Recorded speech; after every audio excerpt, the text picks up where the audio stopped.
Lamaran dibalas setelah 2 tahun. Ini cerita real aku. Aku melamar kerjanya remote 2 tahun lalu, berarti 2023. Ini application submitted 2 years ago, 2 tahun yang lalu, baru dilihat 53 menit yang lalu. Terus dikasih tugas cuma deadline-nya 2 hari. Nih, serius.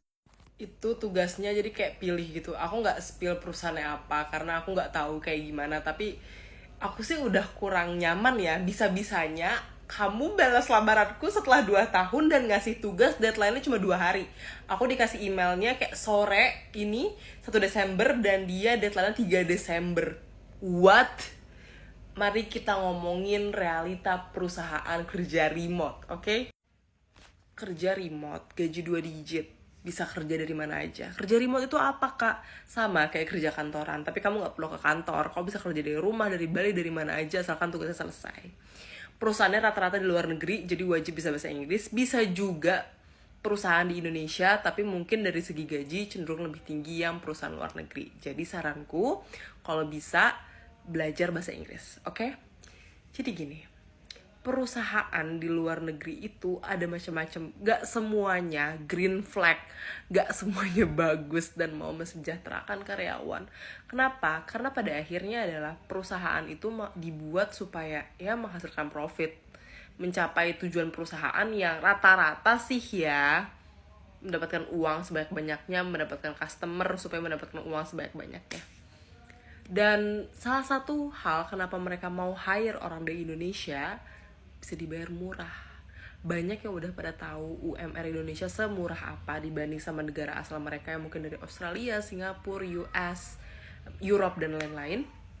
Jadi tuh banyak yang gajinya bahkan UMR naik dikit. Padahal full time dan tanggung jawabnya besar, targetnya tinggi. Jadi itu, karena makin banyak yang tahu, makin populer, makin banyak juga kan. Karena sekarang tuh lapangan pekerjaan kan gak bisa dipungkirin tuh lagi challenging banget, lagi susah. Jadi banyak orang yang memanfaatkan hal tersebut untuk membayar gaji yang gitu deh, padahal mereka perusahaan di luar negeri.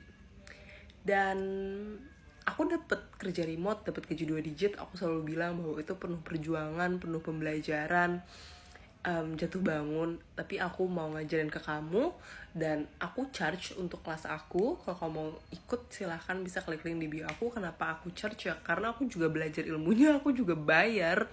Aku bayarnya jutaan dan aku charge kamu di bawah 500.000. So I feel like it's pretty affordable. But anyway, ini salah satu side dari kerja remote dimana bisa dibalesnya selama itu. Nggak semua perusahaan luar negeri juga bagus. Aku pernah yang kena mental kerja di perusahaan luar negeri karena beban kerjanya tinggi banget, targetnya tinggi, nggak ada onboarding, ngajarin kayak kerjaannya tuh bakal kayak gimana, pengenalannya itu nggak ada yang proper. Jadi setiap pekerjaan ada enak, ada nggak enaknya masing-masing menurutku. Tinggal dipilih mau yang mana.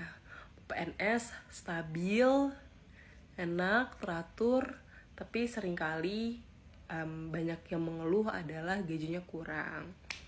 Mau swasta, tapi seringkali bisa dibayang-bayangin sama harus capai target.